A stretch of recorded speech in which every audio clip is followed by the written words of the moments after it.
ہے. ایک ایسی ہی جماعت کا شخص تھا, نکاح پڑھانے کے لیے میں گیا جناب علی حال میں, میرے جال میں, یہ کنال روڈ فیصل آباد کے اوپر ہے. دوست تھے میرے جناب علی, جب ایک دوست تھا ہمارا, اس کا نکاح تھا, مولوی صاحب ہیں, شاگرد بھی تھا, دوست بھی تھا. جب نکاح, انہوں نے مجھے کہا تھا کہ استاد جی نکاح آپ نے پڑھانا ہے بس. میں نے کہا ٹھیک ہے بیٹا میں ہوں گا. جب نکاح پڑھانے گئے, پہنچ گئے شادی حال میں, لڑکی کا باپ کہنے لگا جی ہماری شرط ہے, پہلے ہماری شرط پوری ہوگی اور بعد میں نکاح پڑھایا جائے گا. لڑکی کے باپ نے پوچھا کون سی شرط ہے؟ اس نے کہا کہ تمہارا لڑکا داڑھی والا ہے, داڑھی منڈائے بعد میں نکاح ہوگا, ایسے ہم نکاح نہیں کرتے.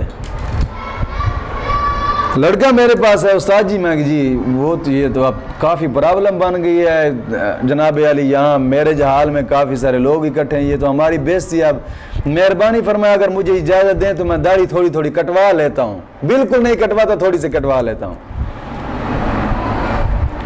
کیوں؟ ان کی شرط ہے کہ لڑکا داڑھی منڈائے تب لڑکی دیں گے, ایسے نہیں دیتے. میں نے کہا ہیں وہ کہاں؟ کہتے ہیں وہاں ہے. میں نے کہا پھر آپ چپ رہیں, میں بھی کچھ شرائط رکھوں گا.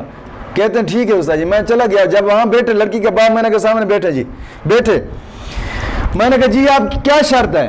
ہماری بھی ایک شرط ہے اور آپ جو شرطیں رکھتے ہیں رکھیں, پہلے آپ شرطیں بتا دیں پھر ہم بھی شرطیں بتائیں گے انشاءاللہ, اس کے بعد نکاح کرتے ہیں. میں کہتا جی,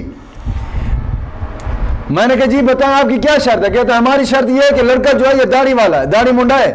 داڑھی والے کو کوئی نہیں دیکھتے اس جناب علی, اس ماحول میں سبھی لوگ مولویوں سے نفرت کرتے ہیں, کوئی داڑھی والے سے نہیں کہتا. داڑھی منڈا لے گی, ہماری ایک ہی شرط ہے اور کوئی شرط نہیں ہے, اور اسی وقت نکاح کر لیں. میں نے کہا ٹھیک ہے آپ کی شرط ہے, ہماری بھی ایک شرط ہے, ہمارا لڑکا داڑھی منڈائے گا اور تیری لڑکی سر کے اوپر اس طرح پھیلائے گی, برابر کی شرط ہو گئی. تو اٹھ پڑا, کہتا ہے ہماری بےزتی آپ. میں نے کہا تو نبی کی سنت کی بےزتی کر رہا ہے, تجھے شرم نہیں آتی؟ تمہیں داڑھی اچھی نہیں لگتی, ہمیں تمہارے لڑکی کے بال اچھے لگیں گے؟ کوئی شرم آنی چاہیے تمہیں. کیا تمہاری لڑکی کے بال نبی کی داڑھی سے اعلیٰ ہے؟ وہ بھی اس طرح کا عشق کرنے والا تھا.